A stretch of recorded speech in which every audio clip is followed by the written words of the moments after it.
حضرت مولا علی شیر خدا کرم اللہ تعالی وجہ الکریم ایک دفعہ بڑے علیل ہو گئے، کمزوری آ جاتی ہے، بندہ بیمار ہو جاتا ہے۔ تو ہمارے ہاں بیمار لوگ بعض اوقات ایسا جملہ بولتے ہیں جو کفر کے زمرے میں چلا جاتا ہے۔ آپ پریشان ضرور ہیں، تکلیف میں ضرور ہیں، لیکن آپ بات وہی کریں گے جو شریعت اجازت دیتی ہے۔ حضرت علی شیر خدا شدید علیل تھے، ایک صحابی تیمارداری کرنے گئے تو حضرت مولا علی کا چہرہ دیکھ کے پریشان ہو گئے، کہنے لگے آپ تو بڑے سخت علیل ہیں، اللہ خیر کرے، اللہ تعالیٰ آپ کو صحت دے۔ تو حضرت علی کہنے لگے تو فکر نہ کر، مجھے اس بیماری سے کچھ بھی نہیں ہوگا۔ نے کہا کیوں؟ فرمانے لگے مجھے نبی پاک علیہ السلام نے فرمایا تھا علی اس وقت دنیا سے جاؤ گے جب داڑھی خون سے رنگین ہو جائے گی، تو اس کا مطلب ہے میں خنجر کے وار کے ساتھ شہید کیا جاؤں گا، میں بیماری سے دنیا میں نہیں جاؤں گا، میں یہ بیماری سے مجھے کچھ بھی نہیں ہوگا، اللہ مجھے شفا دے دے گا، چونکہ حضور نے فرمایا کہ ساڈے نبی دی زبان ساڈے واسطے قرآن۔ تو سب سے پہلے تو اپنے ایمان کے اندر، توکل کے اندر مضبوطی پیدا کریں۔ مسلمان دیکھو نا،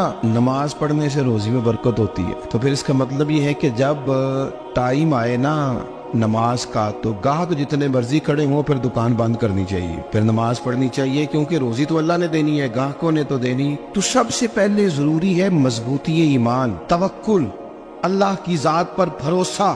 آپ کبھی میدان کربلا کا پورا نقشہ اپنے سامنے رکھیں نا، دو چیزیں ہیں، امام حسین کو نظر آ رہا ہے اب شہادت ہو جائے گی، اتنی بڑی فوج آئی ہے، خدا کی حکمت کے تقاضے سمجھ میں آ رہے ہیں، حالات کیا انہیں سمجھ آ رہے ہیں، پر ایک لمحے کے لیے بھی ان کا توکل کمزور نہیں ہوا۔ اپنے رب پر جو مضبوط بھروسہ ہے، سیدہ طیبہ طاہرہ حضرت فاطمہ الزہرا رضی اللہ تعالیٰ عنہا اونٹ کے بالوں کی بنی ہوئی چادر اوڑھ کر چکی پیس رہی تھی۔ یہاں بیویاں بڑا روتی ہیں، غریبی بڑی ہے، بڑی غریب بھی ہے، حالانکہ اب کون بندہ پیبند والے کپڑے پہنتا ہے؟ اب تو بڑی مشکل سے وہ لوگ ملتے ہیں جو جوتا ٹوٹ جائے تو گانٹھ کے پہنے، ورنہ تو نئے جوتے آ جاتے ہیں۔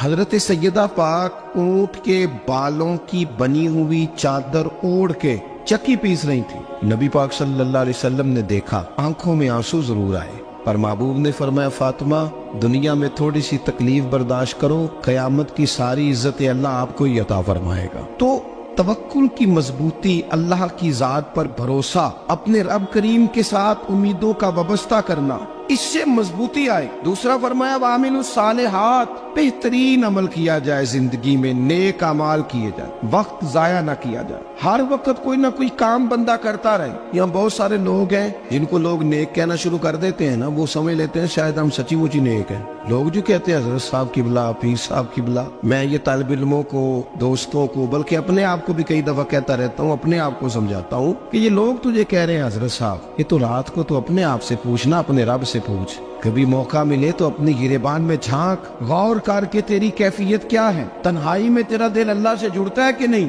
عبادت میں دل لگتا ہے کہ نہیں، خدا کا خوف دل میں رہتا ہے کہ نہیں، غریب کی محبت، عزیزوں قربت والوں کا احساس طبیعت میں موجود رہتا ہے کہ نہیں۔ ویسے تو میرا مطلب ہے، لوگ کہہ دیتے حاجی صاحب آپ بڑے سخی ہیں، تو اس سے تو نہیں نا بندے نے سخی ہونا، سخی تو تب ہونا ہے جب اللہ کی بارگاہ میں مقبول ہوگا۔ اعمال صالحہ، نیک کام، اور وہ کرتا رہے بندہ، کوئی بھی کام اسے نیکی کا مل جائے نا۔ دیکھنا اپنا معیار ہر انسان نے بنایا ہوتا ہے کامیابی کا۔ کچھ لوگوں کا خیال یہ ہوتا ہے کہ بچے میرے پڑھ گئے، اپنی اپنی جگہ پہ سیٹ ہو گئے، میں اب بڑے سکون میں ہوں۔ کچھ کی رائے یہ ہوتی ہے کہ میں نے سب بچے بچیوں کا بیاہ کر دیا ہے، گھر میرا بن گیا ہے، اب میں بڑے آرام میں ہوں، قرار میں ہوں، سکون میں ہوں۔ تو اپنی اپنی رائے ہوتی ہے، لیکن حقیقت وہ ہے، اصل وہ ہے جسے اللہ کے قرآن نے بیان کیا۔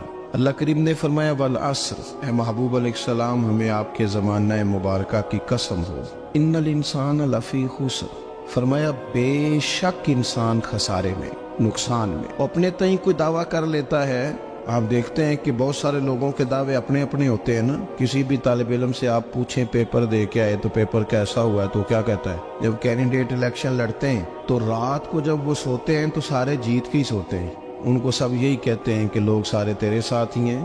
حالات، یہ جتنے بادشاہ حکمران ہوتے ہیں، ان کے بگڑنے کی بنیادی وجہ ہوتی ہے کہ یہ خوش فہمیوں میں مبتلا ہوتے ہیں۔ ہم میں سے بھی ڈھیر سارے لوگ ہیں جو خوش فہمیوں میں مبتلا ہیں۔ کچھ کہتے ہیں جناب ہماری نسبت بڑی تگڑی ہے، بھئی نسبت تو امام حسین سے تگڑی تو کسی کی نہیں نا، تو ساری رات نماز پڑھتے تھے، روزے رکھتے تھے، اللہ کو یاد کرتے تھے۔ آپ خالی نسبت پر بیٹھ کر عمل چھوڑ جائیں تو یہ کیسے ممکن ہے؟ تو اپنے اپنے تئیں لوگوں نے معیار کامیابی کے قائم کر لیے ہیں۔ اللہ فرماتا ہے کہ محبوب مجھے قسم ہو زمانے کی، انسان نقصان میں، یہ دن بدن جو وقت گزار رہا ہے تو اس کا نقصان، اس کا خسارہ، اس کا گھاٹا بڑھتا جا رہا ہے، روز نقصان میں۔ کتنا کتنا عمر کا حصہ لوگوں نے ضائع کر دیا، کتنے کتنے بہترین لوگ تھے لیکن روزی روٹی کے پیچھے وقت سارا برباد ہو گیا۔ یہ رزق حلال کے لیے دوڑ دھوپ ہو وہ تو بڑی بات، لیکن تکبر کے لیے اور خواہشات، بیجا خواہشات کی تکمیل کے لیے، ایک دوسرے سے آگے بڑھنے کے لیے بڑا وقت ضائع کیا لوگوں۔ اچھا کوئی بھی نہیں جیتا، خاندانوں میں بھی کوئی نہیں جیتا، برادریوں میں بھی کوئی نہیں جیتا، پر لڑائی ساری زندگی کی ہے، میں نے آگے گزرنا ہے، میں نے آگے، حالانکہ کوئی کسی کو جیتنے دیتا ہی نہیں۔ اپنے اپنے تئیں لوگوں نے معیار قائم کیے کامیابی کے۔ اللہ فرماتے ہیں بے شک انسان نقصان میں ہے، لیکن جس میں 4 خوبیاں پائی جائیں، اللہ کا قرآن کہتا ہے وہ بندہ کامیاب ہو۔ کون کون سی؟ الا الذین آمنوا، سب نقصان میں نہیں سوائے ان لوگوں کے جو ایمان لائے۔ سب سے پہلے کیا کرے؟ ایمان ہو اس کے پاس، مضبوط ایمان، وعملوا الصالحات، اور ایمان بھی لائے اور نیک کام بھی کرے، اور صرف نیک کام نہ کرے، وَتَوَاصَوْا بِالْحَقِّ، لوگوں کو حق بات کی نصیحت بھی کرے۔ اور ظاہر ہے سچ بولے گا، حق بولے گا تو بڑے لوگوں کے مفادات کو ٹھیس پہنچے گی، کچھ لوگوں کو تکلیف بھی ہوگی، تو اب جب تکلیف ہوگی تو پھر مصیبت بھی آئے گی۔ تو اگر حق بات کہنی ہے تو پھر کیا کرے؟ وَتَوَاصَوْا بِالصَّبْرِ، اور ایک دوسرے کو صبر کی بھی وصیت کرے۔ 4 چیزیں پائی جائیں، ایمان، اعمال صالحہ، حق کی نصیحت، اس رستے میں آنے والی تکلیف پر صبر۔ اگر یہ 4 چیزیں میسر آتی ہیں تو اللہ کا قرآن کہتا ہے بندہ کامیاب ہے، اور اگر یہ 4 چیزیں نہیں تو پھر کوئی بندہ جتنا مرضی دعویٰ کرے، جتنا مرضی شور کرے، جتنا مرضی اعلان کرے، وہ کامیاب ہو سکتا۔ سب سے پہلے تو اپنا ایمان پکا کریں۔ یہ جو کچی پکی باتیں کرتے ہیں نا لوگ، مسلمان جو ہوتا ہے نا، مسلمان وہ لاوارث نہیں ہوتا، وہ وارث والا ہوتا ہے، اس کا رب ہر وقت اپنی رحمت سے اس کی حفاظت کرتا ہے۔ مسلمان ہر وقت نبی پاک علیہ السلام کے نگاہ کرم میں رہتا ہے۔ اسے کمزور باتیں نہیں کرنی چاہیے کہ میرے کو پیچھے چڑھ گیا تو پتہ نہیں کیا ہو جائے گا، برادری مخالف ہو گئی تو پتہ نہیں کیا ہو جائے گا، سچ بول دوں گا تو لوگ پتہ نہیں مجھے مار دیں گے، ایسا ہو نہیں سکتا۔ چھری حضرت ابراہیم چلائے بھی نا تو حضرت اسماعیل کے حلق پہ چلنا اس نے تب بھی ہے جب اللہ حکم کرے گا، تو اللہ کی حکمت ہوگی، حکمت الہی ہوتی ہے تو کوئی کام ہوتا ہے، ورنہ ہوتا تو اپنی طبیعت میں مضبوط ایمان، توکل، اللہ پہ بھروسہ، مضبوطی افکار کی، کچی باتیں نہیں۔ دیکھو نبی پاک صلی اللہ تعالی علیہ وسلم نے فرمایا نیکی کو کبھی حقیر نہیں سمجھنا، کبھی حقارت سے نہیں نیکی کرنی کہ یہ بڑی چھوٹی ہے تو میں اس کو کروں۔ اب فرمایا کبھی حقیر نہ سمجھنا، نیکی کا کام جو بھی ملے کر دینا۔ فرمایا اگر بھائی سے مسکرا کے ملو گے بنا تو اس پر بھی اللہ تمہیں صدقے کا ثواب عطا کرے گا۔ ہم تو اس دین سے کے ماننے والے ہیں جو کہتے ہیں تو گلی سے روڑا اٹھا دے، کانٹا اٹھا دے، کسی کی تکلیف دور کر دے، کسی پر گنجائش کر دے، کسی کے لیے آسانی کر دے، جو بھی خیر کا کام میسر آئے پورے دن میں اسے چھوڑے نہیں۔ صبح گھر سے نکلے، وہ ایک صحابی تھے، غالباً تابعی تھے، تو بازار جاتے اپنے غلام کے ساتھ تو سارا بازار گھوم کے واپس آ گئے۔ خادم نے کہا جناب کو نہ کوئی خریدا نہ کچھ بیچا، تو آپ سارا بازار گھوم کے آ گئے۔ فرمانے لگے تیرا کیا خیال ہے؟ میں نے کچھ بھی نہیں کیا۔ کہا جناب پھر کیا کیا ہے؟ فرمانے لگے تم نے دیکھا جو بندہ بھی گزرا میں نے اس کو کہا السلام علیکم، تو کتنی کو نیکیاں میں جمع کر کے آ گیا ہوں۔ کوئی خیر جو میسر آئے، ہم سمجھتے ہیں کہ شاید کو کروڑ کو روپیہ ہوگا تو پوری مسجد بناؤں گا تو پھر میں نے نیکی کر دی ہے، شاید جناب میں، حالانکہ یہ چھوٹے چھوٹے کام ہے نا، چھوٹے چھوٹے کام، ان کی تو زیادہ ضرورت ہوتی ہے، ان کی تو زیادہ حاجت ہوتی ہے۔ کوئی آپ رستے میں گزر رہے ہیں تو نیچے کوئی کھڈا بنا ہوا ہے تو اس پر ہم کیا کرتے ہیں؟ گاڑی میں بیٹھ کے تبصرہ کرتے ہیں اے روڈ کھورے کدوں بننا ہے بھئی، یہ کھڈا ہے نا تو آپ نیچے اترے نا، تو آپ دھاوڑا لیں نا، کئی پکڑے نا، یہ تو 5 منٹ کا کام ہے، یہاں آسانی کر دے نا، آپ اس میں گنجائش کر دیں۔ حضور سید عالم علیہ السلام نے فرمایا، امام راضی نے حدیث لکھی ہے، قیامت کے دن ایک بندے کو اللہ معاف کرے گا تو مالک وہ بندہ عرض کرے گا یا اللہ میں تو بڑا گنہگار ہوں، کس وجہ سے معافی ہوئی؟ فرمایا رات کے وقت تو گزر رہا تھا، تیرے پیر سے روڑا ٹکرایا تھا، تو نے اٹھایا ادھر ادھر دیکھ کے کہ کوئی اللہ کے کسی بندے کو تکلیف نہ ہو جائے۔ کہ مالک وہ تو میں نے زمانہ بیت گیا، کوئی اتنی بڑی بات بھی نہیں سمجھی۔ تو رب کریم نے فرمایا تو رات کے اندھیروں میں بھی میرے بندوں کا خیال رکھتا تھا تو میں تیرا خیال نہ کروں؟ کوئی عمل ہمارے ہاں لوگ کوئی کام نہیں کرتے، بالکل نہیں، کوئی کام نہیں۔ نہ بڑے نہ چھوٹے نہ سمجھدار نہ ان پڑھ، کچھ بھی نہیں. نشستن گفتن برخاستن، بیٹھو راج کے گپے مارو، تبصرے کرو فلانا کچھ نہیں کر رہا فلانا کچھ نہیں کر رہا، اس کے بعد اٹھ کے چلے جاؤ. کہ کچھ کریں، وعاملوا الصالحات، نیکیاں جمع کریں زندگی میں، خزانہ بنائیں، خزانہ. اپنی ڈیوٹیاں اپنی ذمہ داریاں پوری کریں، ہر وقت کام، ہر وقت ذمہ داری، ہر وقت ڈیوٹی. دیکھیں نا امام حسن اور حسین، ان کی آپ کبھی زندگی کا مطالعہ کریں. فرض نماز کے علاوہ 100 رکعت نماز نفل روز پڑھنی ہے. پتہ کرنا ہے غریب کہاں کہاں ہیں، ان کا خیال رکھنا ہے. اور نیرے پیسے نہیں دینے. ہمارے یہاں لوگ غریبوں کو پیسے ضرور دیتے ہیں، عزت نہیں دیتے. ان کو 4 پیسے کی مدد ضرور کر دیتے ہیں، پر عزت نفس کا خیال نہیں رکھتے. امام زین العابدین رضی اللہ تعالیٰ عنہ فرماتے ہیں، گزر رہے تھے، آپ دیکھیں نا امام غزالی حدیث لائے ہیں کہ بندہ اور کچھ نہ کرے، کسی مومن کا دل راضی کر دے تو اللہ 60 سال کی نفلی عبادت کا ثواب عطا کرتا ہے. دل بدستاور کی حج اکبر است، از ہزارہ کا یک دل بہتر است. کسی کا دل خوش کر دینا، اس کو راحت دے دینا، اس کو قرار دے دینا، اس کے لیے کوئی ایسا سامان کر دینا کہ بندہ مطمئن ہو جائے، سکون ہو جائے. یہ ہمارے ہاں جو لوگ ہوتے ہیں نا، سرکاری ملازمین، ڈیوٹیوں والے، ان کی طبیعتوں میں تلخی ہوتی ہے. یہ اگر صرف پیار کرنے لگ جائے نا، سے وابستہ لوگ میرے احباب میں سے ہیں، تو میں ان سے کہتا ہوں کہ شفا تو اللہ نے دینی ہے، چلو تم دعائی تو آج کے دیا کرو نا، تم آنے والے کی بات تو توجہ سے سنو. وہ بیچارہ اپنی بات، ہمارے ایک بزرگ تھے تو تعویذ لکھا کرتے تھے، بڑے عالم تھے. مجھے کچھ تھوڑی سی نا میرے دل میں ان کے بارے میں خفگی رہتی تھی کہ آپ اتنے بڑے عالم ہیں، آپ کتاب لکھیں، آپ تعویذ لکھ رہے ہیں، اور پھر لوگوں نے کمائی کرنی ہوتی ہے، آپ تو مفت دیتے ہیں سارا کچھ. اتنی لمبی ڈیوٹی، سارا دن بیٹھے رہتے ہیں آپ اور لکھتے تعویذ ہیں. میں نے ایک دن ان سے گزارش کی، میں نے کہا شیخ آپ بڑے آدمی، جن لوگوں کو اللہ نے رسوخ فی العلم عطا فرمایا ہوتا ہے، ان میں سے آپ، اللہ نے آپ کو پختگی دی ہے علم میں، شعوری عالم ہے آپ، سارا دن تعویذ. فرمانے لگے یار میں تعویذ نہیں لکھتا. اصل مسئلہ یہ ہے کہ جو تعویذ لینے آتا ہے وہ اپنا سارا دکھ سناتا ہے. تو میں تعویذ نہیں لکھتا، میں نہ بس لوگوں کے کلیجے ٹھنڈے کرتا ہوں. میں کسی کا، اب تو بچوں کے پاس ٹائم ہی نہیں، وہ تو ابا کا دکھ نہیں سنتے، تو بیٹھتے ہی نہیں. اماں کہہ رہی ہوتی ہے کہ پتر کو 10 منٹ میرے پاس بھی بیٹھا کر، لیکن پتر مصروف بڑا ہے، ویڈیو چڑھانی ہے اس نے. ہم الجھ گئے. یہ چیزیں انسان کو نفسیاتی طور پر کمزور کر دیتی ہیں. جو لوگ زیادہ یہ کام کرتے ہیں ان کے حافظے کمزور ہو جاتے ہیں، وہ الجھ جاتے ہیں، انہیں پتہ نہیں ہوتا رات میں نے کیا کہا تھا، صبح میں کیا کہہ رہا. ہر وقت نہیں، ضرورت کے وقت، ہر ٹائم نہیں، مخصوص اوقات میں. حضرت امام زین العابدین رضی اللہ تعالیٰ عنہ فرمانے لگے، ہم گزر رہے تھے، امام حسین ساتھ تھے، تو رستے میں نہ کچھ غربا، غریب لوگ بیٹھ کے کھانا کھا رہے. کہتے ہماری ان پر نظر پڑی تو انہوں نے حضرت امام حسین رضی اللہ تعالیٰ عنہ سے کہا حضور آئیے، تشریف لائیے، کھانا کھائیے. وہ ضروری نہیں ہوتا آپ کو سب کا کھانا پسند ہی آئے، ٹیسٹ اپنے اپنے ہوتے ہیں، یہ ضروری تو نہیں. کھانا پسند نہ بھی آئے تو دل تو پھر بھی راضی رکھنا چاہیے. قربان جائیں، نبی پاک نے کس طرح ہماری تربیت کی. حضرت عائشہ صدیقہ رضی اللہ تعالیٰ عنہ فرماتی ہیں، کریم محبوب کا میں نے یہ طریقہ دیکھا کہ اگر کھانا ناپسند ہوتا تو چھوڑ دیتے، پر کبھی اس میں سے نقص نہ نکالتے، عیب جوئی نہ کر.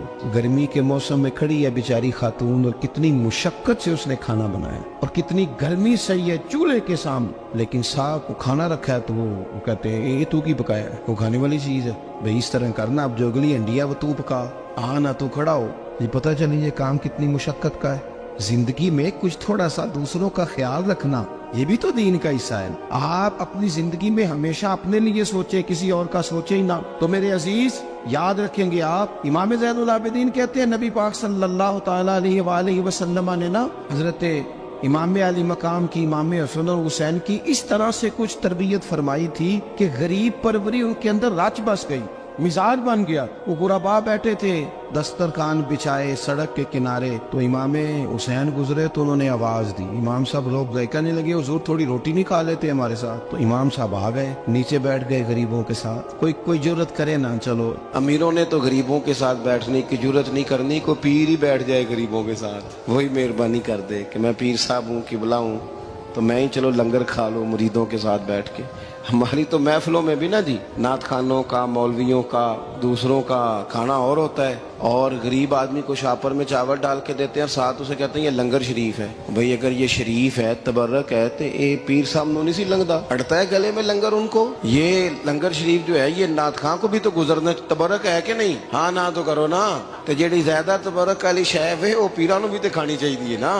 نعت خان کو اس کے لیے لہدا سے مرغ مسلم اعلیٰ کھانے. میں اکثر دوستوں سے کہتا ہوں چلو میلاد شریف پہ ہی صحیح، سب کے لیے اچھا کھانا پکاؤ.